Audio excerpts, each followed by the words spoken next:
Obrigado por ter dado play.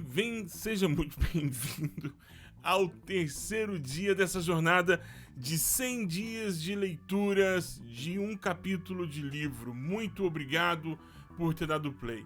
Antes de continuar falando desta obra maravilhosa que você vê agora, O Poder pela Oração, de E.M. Bounds, eu quero te fazer um pedido. Considere a possibilidade de se tornar um inscrito no canal. E eu quero te pedir isso, é um grande favor, porque quando você assina o canal, você aumenta as possibilidades desse tipo de material, desse tipo de vídeo, chegar a outras pessoas também. Muito obrigado então por ter dado play. Poder pela Oração, E.M. Bounds. Eu tenho aqui o nome dele aqui na colinha. Pastor e advogado metodista Edward Mackenzie Bounds. Nasceu no dia 15 de agosto de 1835. E aqui é muito importante levar em consideração algumas coisas que, de repente, você não leva em consideração. Antes de ler o livro, leia sobre o livro ou sobre o autor. Quem é o autor? Onde viveu? Hoje temos acesso a muito desses conteúdos que estão na Wikipedia, por exemplo. Você descobre, por exemplo, que E.M. Bounds, tão bem-vindo entre os reformados, entre o pessoal mais da linha calvinista, é um metodista arminiano. Foi pastor de uma igreja episcopal metodista no sul dos Estados Unidos. Descobre, inclusive, também que E.M. Bounds era um confederado, não de forma de paixão, mas por obrigação, segundo dizem os relatos da sua biografia. Este livro que você vê agora, esse livro que você vê aqui, esse livro que você vê agora, O Poder pela Oração, faz parte de um conjunto de outros 5 livros. Esse mais 5 livros formam uma coleção de 6 livros lançados pela editora Vida, falando sobre a oração do E.M. Bounds. É interessante porque um dos capítulos, e esse livro em especial é um livro voltado para os pregadores. Ele tinha uma forte inclinação no seu ministério de avivamento, lidar pelas almas que estavam perdidas e pelos ministros do evangelho que eram cínicos, ou aqueles que estavam perdidos sem saber o que fazer e de suas vidas, sem ter direção para tomar rumo na vida. Então, E.M. Bounds tinha uma forte vocação para trabalhar com essas pessoas, e ele tinha esse sentido, né? Então esse livro, por exemplo, ele enfoca muito nessa situação. Quais são os recortes que eu vou fazer com você aqui? Eu sugiro o capítulo 9, ou ponto 9, do texto que ele escreve, A Vitória do Lugar Silencioso. E ele escreve esse texto em relação aos preparadores, os pregadores, as pessoas que estão no momento de preparação do sermão. Reconheço, e é importante ler sobre o livro e ler também sobre o autor, quando você reconhece o momento histórico que ele está vivendo e o contexto da sua construção teológica, ou como ele vê a teologia. Ele, durante todo esse livro, que não é muito grosso, é um livro fino, durante todo o conteúdo ele vai dizer que não é contra os estudos, mas ele é demasiadamente preocupado com as pessoas que dão uma ênfase muito grande aos estudos e esquecem da oração. E aí ele diz: nós damos tanta ênfase à preparação do sermão que temos perdido a visão da coisa mais importante a ser preparada: o coração. Um coração preparado é muito melhor do que um sermão preparado. Um coração preparado fará um sermão preparado.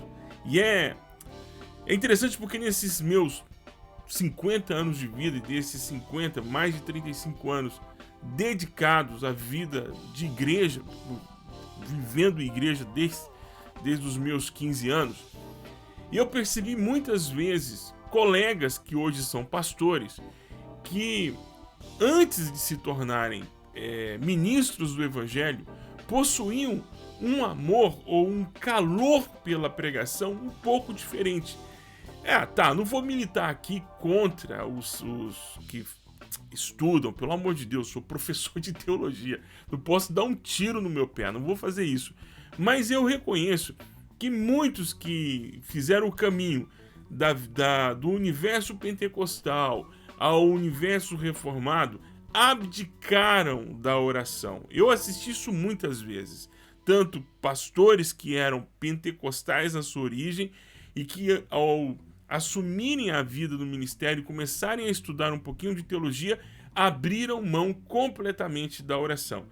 E já vi também, muitas vezes, cultos de igrejas tradicionais, não pentecostais, que eram cultos de oração, onde a oração ficou relegada depois de horas e horas de estudo bíblico. Não estou militando, dizendo que a letra mata.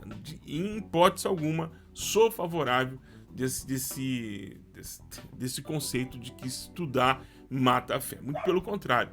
Quanto mais você estuda, quanto mais se aprofunda na teologia, mais o seu coração fica aquecido por Deus. E ele continua dizendo, isso não quer dizer que os pregadores estudam demais. Ele chega à conclusão, em sua época, no seu momento, na região onde vivia nos Estados Unidos, inúmeros pregadores não estudam de modo correto para se mostrarem obreiros aprovados por Deus. Ele faz uma crítica muito severa aos pastores contemporâneos, aos seus pastores contemporâneos. E é importante frisar que quando você está lendo um livro de um autor que viveu, por exemplo, no século XIX e traz ele para poder te ensinar no século XXI, você não pode desconsiderar que ele não conhece a vida que você tem e ele não conhece a vida dos pastores que estão ao seu redor. Então, muito cuidado com os juízos de valor que você faz emprestados pelo autor, porque esses juízos de valor estão presos a um tempo, uma época, um local, uma geografia. Tudo bem? Vamos seguindo então aqui com o que ele diz. Mas a nossa grande falta não é de cultura mental, mas de cultura do coração.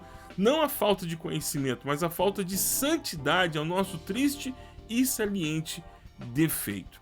Não que não conheçamos muito, mas é que não meditamos sobre Deus, sobre sua palavra, não vigiamos, jejuamos e oramos suficientemente. O coração é o grande impedimento para a nossa pregação. As palavras impregnadas da verdade divina não encontram em nossos corações bons condutores.